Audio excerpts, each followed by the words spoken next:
All right, welcome to episode 59 of the Realtor for Hoopers interview series. I'm Adam Kemp, aka the Realtor for Hoopers. Today's guest is a graduate of Arvada High School and Adam City High School. Adam City High School. My fault. And the current coach of the Brighton High School basketball team, Chris Maestas. Pleasure. Appreciate you, man. Having me on, Adam. Good, man. Every time I flick the wrist, you can bet that it's a switch. Realtor for Hoopers, welcome to the main event. I'ma give the people what they ask for. Whole squad moving like a task force. We move with military precision, accomplishing any mission. In 2020 division, just don't see no competition, don't see no opposition. We on top of the game, we not one and the same. I'm Stephen Curry, the range, I Allen out with the cross. I'm Kobe Bryant, the fade, I'm one that's calling the plays. Now what else more can I say? Well, the question we always start off with, and you can go as deep as you want, is tell us your basketball story. My basketball story. As a child, I really didn't have one. Growing up in my family, a lot of my family, they were wrestlers. Okay. Going to Adam City High School in Commerce City, I have uncles, like 70-year-old uncles, all the way up to little cousins as of right now that are state champions. Everybody just wrestles. Okay.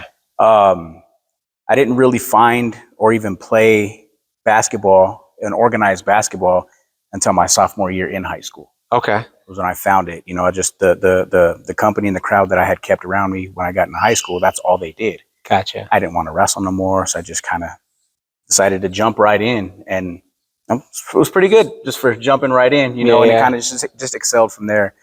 Basketball's became a savior to me. It's became a love to me. It's now transcended into my child. Okay. And yeah, man, I love the game. I love coaching. I love playing. I love teaching. I love watching. I love debating. I love everything about basketball. Yep. Love it, man. That's sweet. Yeah, I think sometimes when people find the game late, it helps with the love even more, because you have even it's not like when you've had the game since 4 and then it gets kind of old by the time you get to be our age and whatever. And like, sometimes if you came into the game late, it just is like this love that keeps it going. And then you also have a different athletic view of it because you played a different sport or you've done that and it hasn't been your sole focus for your whole life. So it's kind of cool. I totally agree. I think that's kind of what keeps me so spunky when it comes to the game today. Yeah. You know, I'll get like little things because I'm still coming off of a year ago rupturing my Achilles. Yeah. So I still get people like, oh, you're old. You don't need to be playing no more, blah, blah, blah, blah, blah. My own child and daughter and wife. I'm like, guys, no, like it's still embedded in me. Like I still want to compete. I still enjoy the process. I still love the competition. I love the camaraderie. I love everything that comes with it, good and bad. Good, bad, and indifferent. And at the same token, like it's the biggest savior to me because it's still a safe haven. Love it, man. It's still a safe haven. Like whatever's going on in the outside world, whatever's going on in my personal life, what have you. It's like when I step on this floor, whether I'm coaching, playing, training, what have you, just watching my daughter at practice, like everything goes away. Yep. You know, and it's still so there's still such a childhood love there that I really don't think will ever leave. Yeah. I hope it doesn't, man. All right. Well, like I said in the intro, you're the head varsity coach here at Brighton High School. Assistant head varsity coach. And so I wanted to see kind of what you and your fellow coaches kind of goals are for the program. You had a great year last year. Yeah. So just kind of seeing how you're going to build off that. That's really the biggest goal for us right now is we want to build off of the season that we had last year. Yep. Coming off of, I believe it was a 71-year drought the last time we had won a league championship here at Brighton High School. Ended up with a 23-2 record, finishing in the Sweet 16 off of lost to the number 1 team in the state. So, you know, we have a lot to build on. Us this year still having an ESPN Top 100 player still in our program. As a senior, it still gives us a lot to build on. It attracts certain kids from the area to want to actually come to Brighton now. And I think that's what we want to do is we want to use that as a building block to get the community involved, get the city involved, bring other kids from other surrounding schools who when they started taking kids from us. Yeah. You know, as they still do. So we're kind of in a battle right now. But I feel like having that is such a helpful building block for us to just build and kind of almost start from the ground up. Oh yeah. This past season, actually during the summer, I want to say maybe a couple of months ago, our head coach last year just up and quit on the program and took another job. So we were really in like a crazy scramble to get a head coach hired when it was both of us going up for the position, and the position ultimately going to Matt Chavez, who's been in the program a lot longer than I have. Okay. But graciously Matt keeping me on and us wanting to do things together and build this together. That's awesome. I feel like with us still being a little young-minded, is going to help us just grow the program. Helps you connect to the kids and all that. Yes. Having great relationships, not only just during the season, but during the off season. Yep. Some of the kids playing club ball for us and what have you. Yep. I just feel like I feel like we're on an upward trajectory no matter what. Yep. Brighton hasn't really been known for its basketball prowess. Yep. So I feel like that's something that we can actually bring to the city of Brighton and to Brighton High School. Love it, man. No, that's cool. No, I think it's great to see programs that haven't always been a powerhouse come up and have some success and all of that, because it puts the program on a map and all that. Because I guarantee you there are some people that were during the state tournament last year were like, Brighton High School, what? But we heard so much throughout the year about schedule not being as strong. Once you play certain teams, you're going to fold. Once you get to the state tournament, you're going to fold, and just being able to shut them people up. Yeah, there's so much gratification for the coaching staff and the kids. That everybody was able to gain so much out of it. I mean, I'm not sure of the history exactly, but just off of last year, we had 6 seniors, and we sent at least half of them to play college basketball. Yeah, that's amazing. On scholarships. Other kids who were on our team, who were starters, are playing sports in college, maybe another sport, not just basketball, but at the same token, we've already achieved and done more in this past year, 2 years than almost has ever been done at Brighton High School. That's awesome. That's sweet, man. Well, sweet. As we both know, though, that club basketball is a massive part of high school and younger levels in Colorado and the country in general. So I just kind of wanted to get your thoughts on that whole circuit in general. And then also maybe a kind of second part to the question is like how it affects the players and the parents that are within that circuit. Yeah. So, I mean, club basketball has changed just over the past, I would say, 5 to 7 years, both on a local scale and a national scale. It's become, to me, very watered down. It's become a money grab. Yep. When we travel for tournaments out of Colorado, just the admission price to get in for parents just for the weekend is just absolutely outrageous. Yep. The game is not the same game that you and I both grew up on. Yep. It's a selfish game. Yeah. It's a and with everybody, even with college recruitment, it's like, so what have you done for me lately? Yeah. I don't like it. I don't like where it's heading as far as to where it's at now. Locally, with my daughter playing AAU, with her getting in the club the past 3 years, it's became such a I don't think of the best way to say it. It's became such a, I guess you could say, just so selfish. Yeah. The parents are the ones that make it worse. The parents are the one that's like, I want my kid to be the star. My kid needs all the shots. My kid needs this, that, and the third. And I think maybe it's just me being so young-minded, or old school-minded, that I'm like, why are we not focusing on stopping these kids from being the all-star, stopping them from scoring 60 points a game at a club level to just trying to match that? If that makes sense. Yeah, I think sometimes if you make it so expensive, then parents are trying to see it as purely an investment into getting a scholarship, which, don't get me wrong, that should be the goal for any player, is getting a scholarship and all of that. However, if your goal is to only have your son or daughter be the star of the team, and it's not necessarily best for their development or the team's winning percentage or whatever, that can actually be detrimental to the player itself. True. Right. So like rather than it being like, hey, Susie or Johnny, little Johnny, you probably aren't going to be a shooter. So maybe don't just jack them up because you're trying to hit a highlight film or whatever. Like play a role that you can actually, because a college coach is looking for roles necessarily, not necessarily looking for the person that can score 30 points.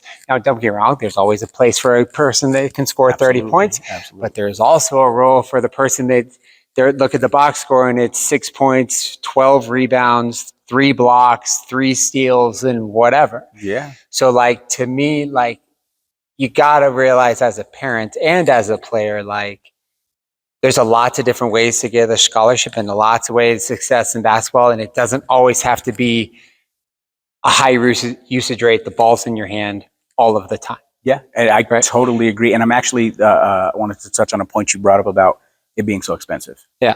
So it's extremely expensive, but I also feel like that's what's helped water it down because there's so many clubs nowadays, especially locally. There's a club in at least 4 to 5 clubs in every city. Yeah. Some people trying to make it inexpensive. Some people actually doing the right thing and let's just do this for the kids. Yeah. Some people trying to use it to make money as a money grab. And some clubs that are just great at everything. Some clubs that do it completely right. It's just it's been a transition for me because we never had club ball growing up. Yeah.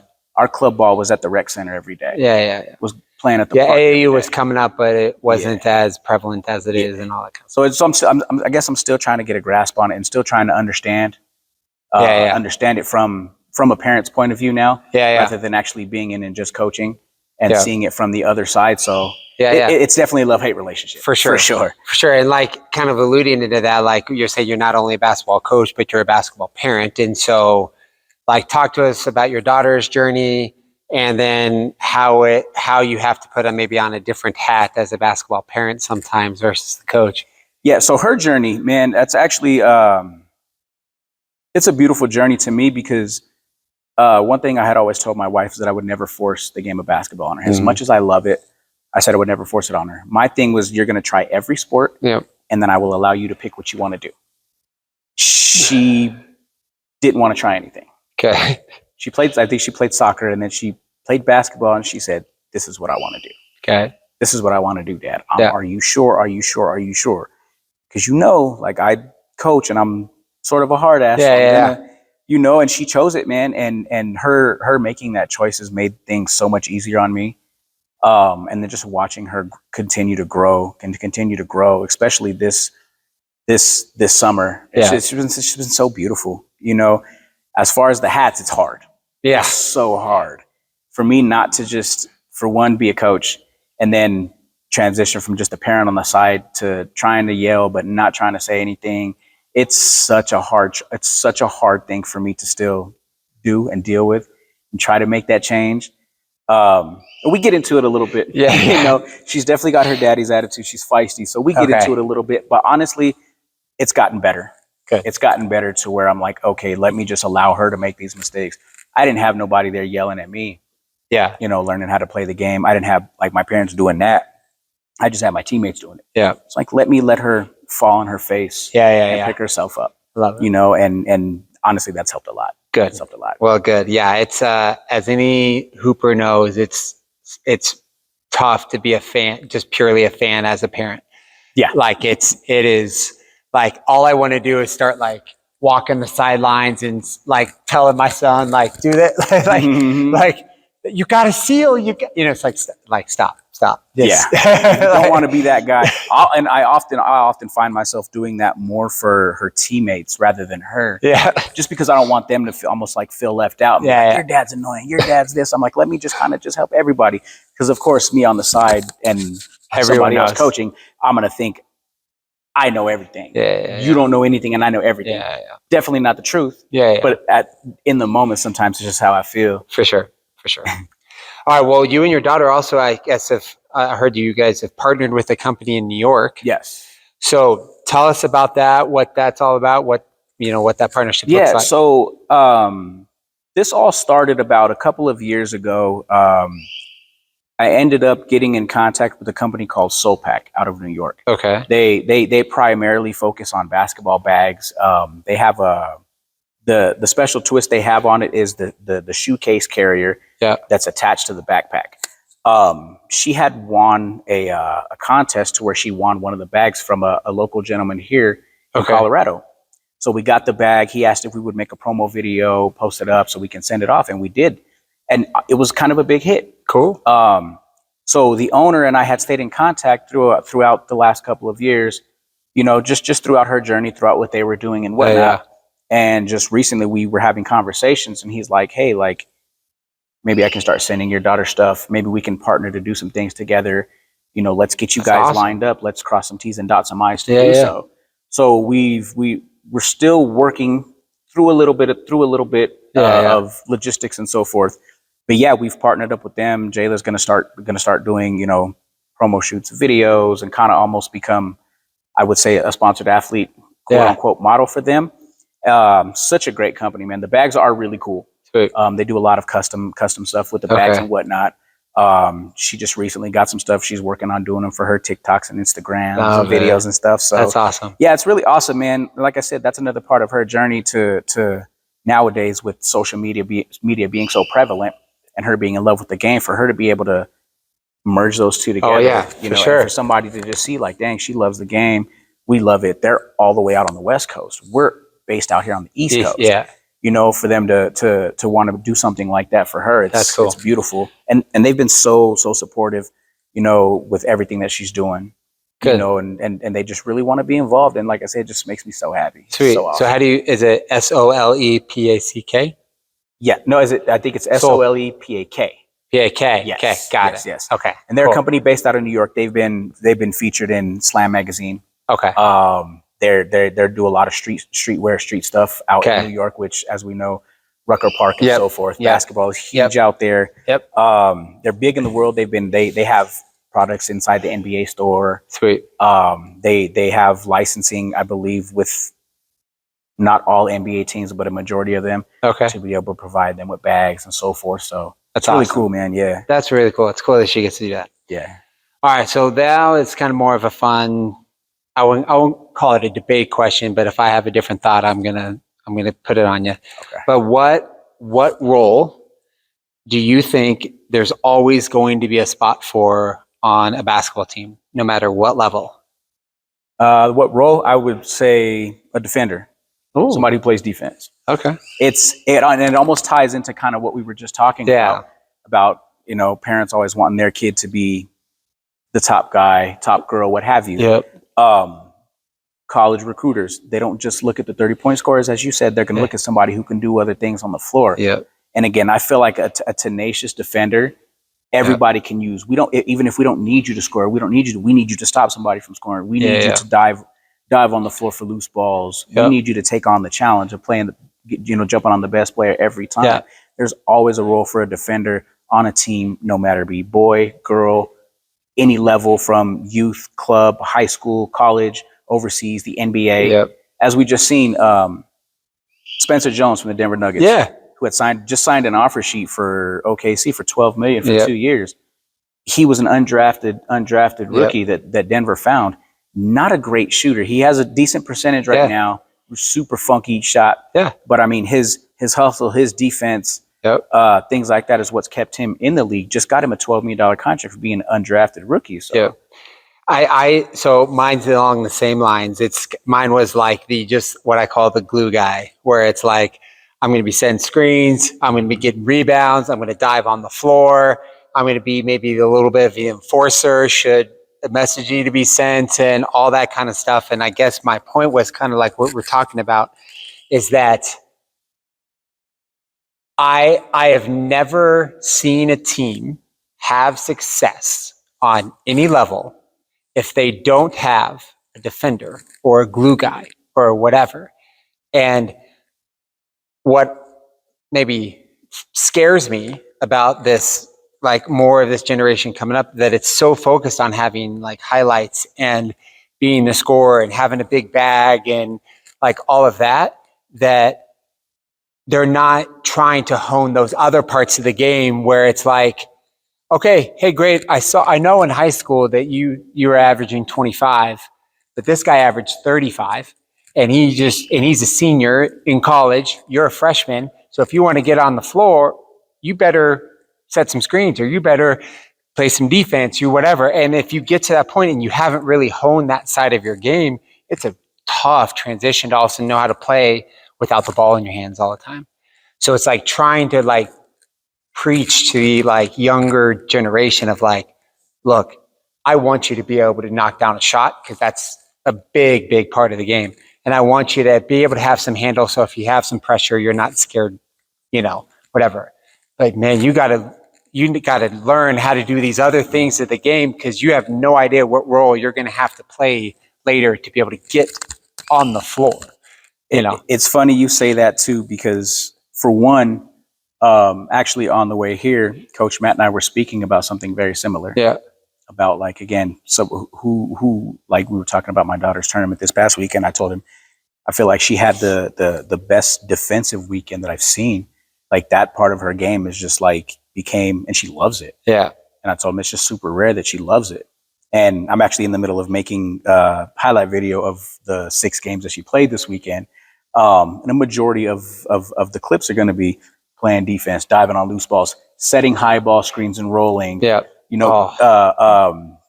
Pass deflection, blowing a defender up, to pop through a screen, just things like that. And that also brings me to, that's what I had to do to see the floor when I was in high school. We had a very, very, very talented high school team. We were a top team, 1-2 team in the state for 4 years. Yeah. The only way I was able to get on the floor was to be able to do such things. With me being a little shorter than the norm on the basketball floor, I had to want to be a glue guy, set screens, knock down an open shot, get feisty, box somebody out, and just do the little things to be able to get noticed and be able to be on the basketball floor. Yep. From high school to college, that's all I had to do. I love it. Even with the friends that I have, with us playing against each other in leagues and things like that. Yep. You got to stand out in some way. And just like you said, that's exactly how somebody's able to be on the floor. For sure, man. So cool. All right. Well, I got 2 more questions for you. Second to last question is whether you've said it in the interview or not, but what is kind of one thing you want people to take away from your story? I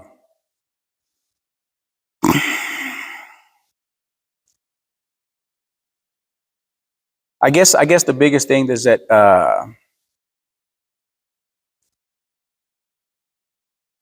it's never, it's not the best way to put it. This is a game that will always love you back. And for me, I gave everything to this game and it's always loved me back in one way or another. So don't be afraid to fall in love with the game, because I did. And it's given me so much. It's given me the memories that I'll always cherish in so many ways, from friends to family, and it'll still continue to give that the whole way. About a year ago, almost a year ago, in a couple of weeks, my younger sister passed. And one of her things that she loved the most was coming to watch me and my brother play, coming to watch me coach, just anything to do with the game. She became a huge basketball fan, a massive Nuggets fan. Awesome. And it just like when I step on the court, when I do things, ever since last year, I feel like everything is done for her. Like when it comes to this game, because I didn't want to anymore after that. There was so much tied to it, but like it's almost like that kept me going. Yeah. So don't take your love for the game for granted. It will always love you back, even when you think it's kicking you while you're down. It's always going to love you back. For sure. So take that from me, as I've been through that. I've been through that journey. I still continue to put myself through that journey. So just always allow the game to love you back. It's going to give you what you give it. Yep. I love it, man. I'm just going to leave it at that. Cool, man. Appreciate All right. That. Well, the last question, and sometimes it's the hardest one to answer, because again, you got to pick one thing. What's your one favorite thing about hoop?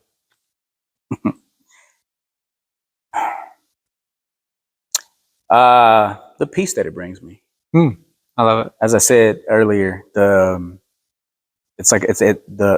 hardwood, that little orange ball is a safe haven. Yep. And it just brings me so much peace.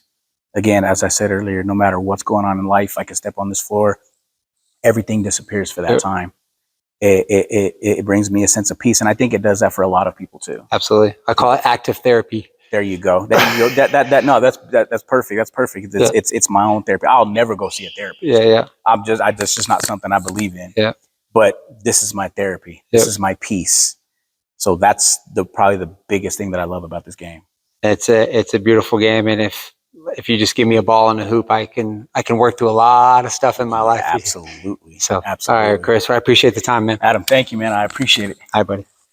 Every time I flick the wrist, you can bet that it's a swish. Realtor for hoopers, welcome to the main event.